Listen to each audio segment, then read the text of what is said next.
do it with y'all because y'all ain't got no respect. What's up, bro? What's up? Hell no.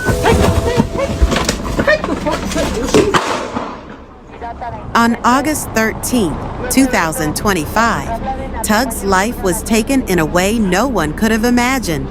It was a warm summer evening around 6:14 p.m., and Tugg was sitting in his car in a parking lot on the 5000 block of West Madison Street in South Austin. Like many times before, he was on Facebook Live, streaming to his friends and followers.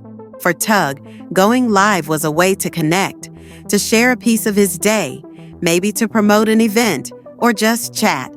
His videos were always full of his personality, funny, bold, and real.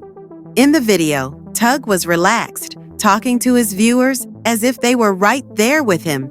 The camera showed him in his car, maybe joking or sharing a story. But then everything changed. Another car pulled up next to him. What happened next is unclear at first. No respect. What's up, bro? What's up? Like South Austin, hell no. Little disputes can sometimes turn into big problems. A man got out of the other car and approached Tugg. The audio from the live stream picked up the tense exchange. The man demanded Tugg's gold chain, the one with Tugg written on it. That chain wasn't just jewelry. It was a piece of Tugg's identity, something he'd worked hard for, something that meant the world to him.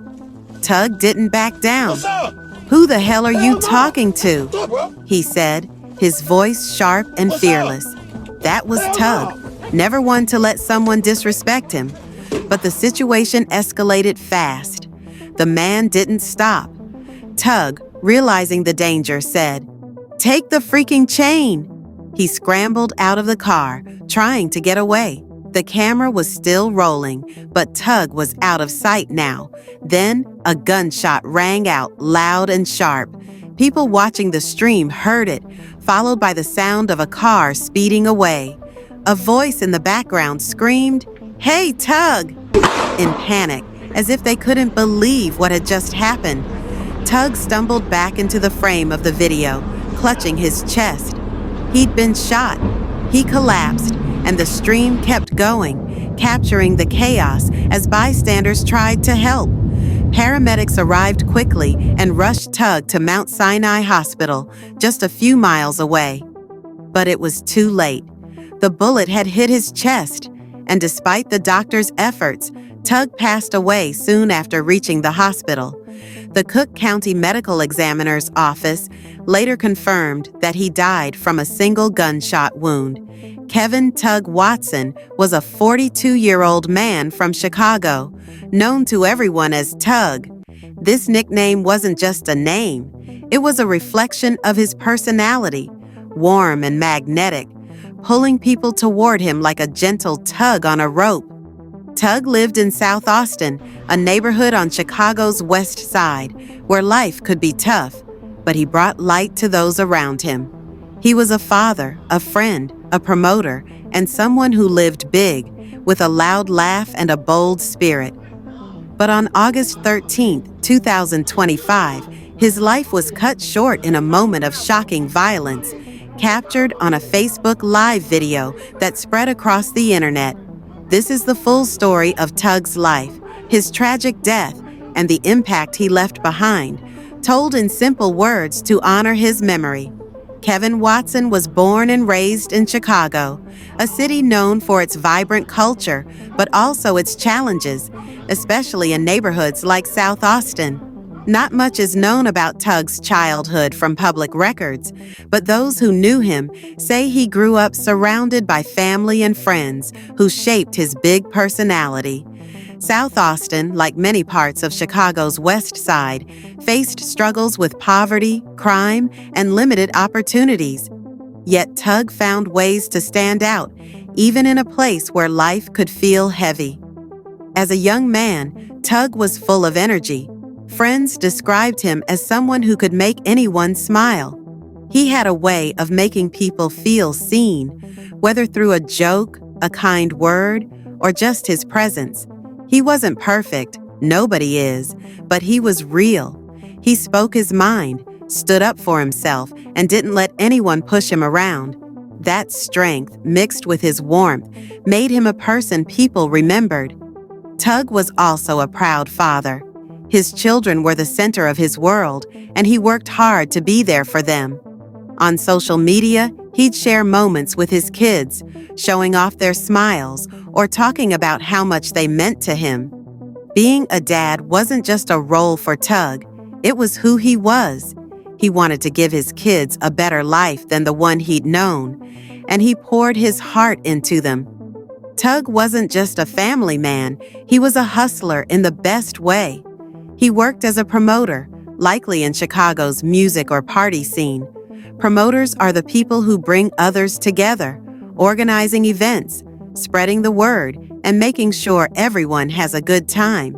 That was Tugg's gift. He knew how to get a crowd excited, how to make a night feel special. Whether it was a concert, a club night, or a community event, Tugg was in the middle of it, hyping people up and keeping the energy high. His nickname, Tugg, was everywhere. He even had a custom gold chain with the word Tugg written on it, a shiny piece of jewelry that became his trademark. It wasn't just about showing off, it was about claiming his identity. The chain said, "This is me, and I'm proud of who I am." In a neighborhood where standing out could be risky, Tugg wore his chain with confidence, a symbol of his boldness and his roots. Tugg's life wasn't always easy. South Austin, like much of Chicago's West Side, could be a hard place to live. Gun violence, poverty, and tension were part of the reality, but Tugg didn't let that define him. He focused on bringing people together, creating moments of joy in a place that needed them. He was the kind of person who could walk into a room and make it feel alive.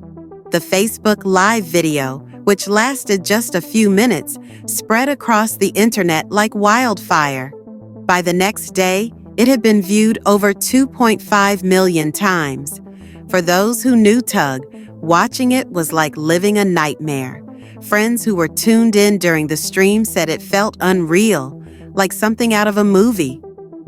"I was watching him live and then it happened," one friend told a local news station. "I couldn't do anything but scream at my phone."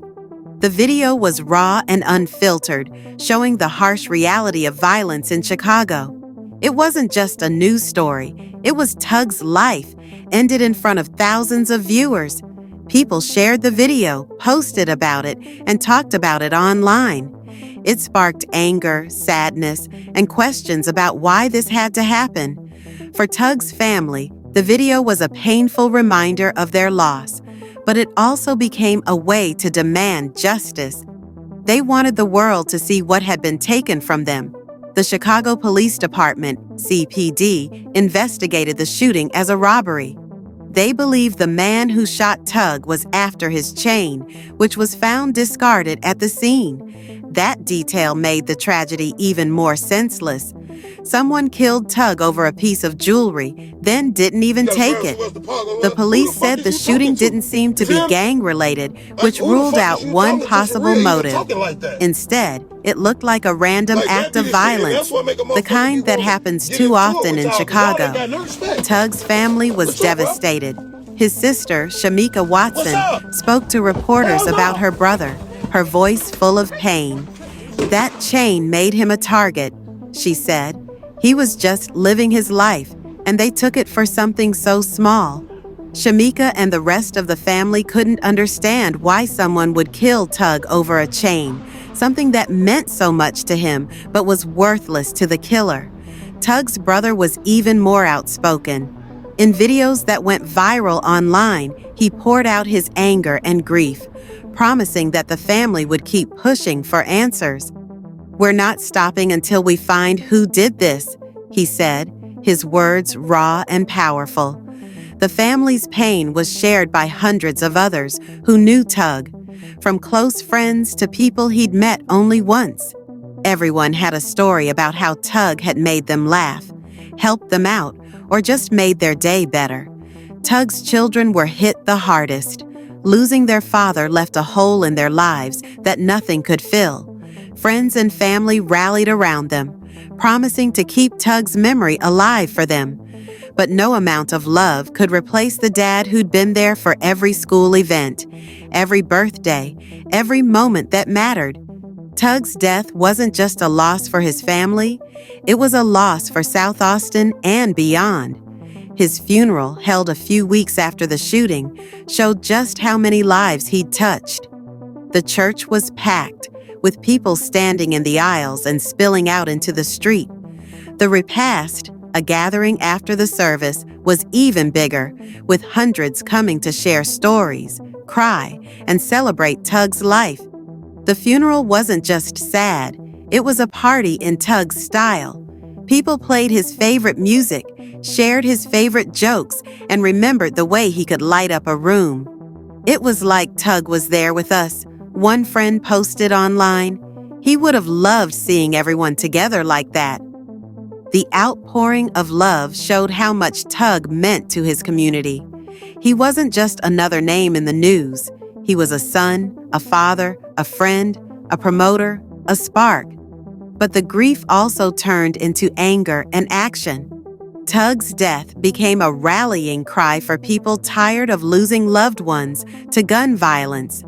In Chicago, where shootings are a daily reality for some neighborhoods, Tugg's story hit hard. Community leaders and activists pointed to his death as proof that something had to change. They called for more programs to help young people, better policing to keep streets safe, and jobs to give people a way out of poverty. Petitions started online, asking the police to find Tugg's killer and bring him to justice. The media covered Tugg's story widely. Local news stations like ABC7 Chicago and NBC Chicago interviewed his family and friends, while national outlets like People magazine picked up the story.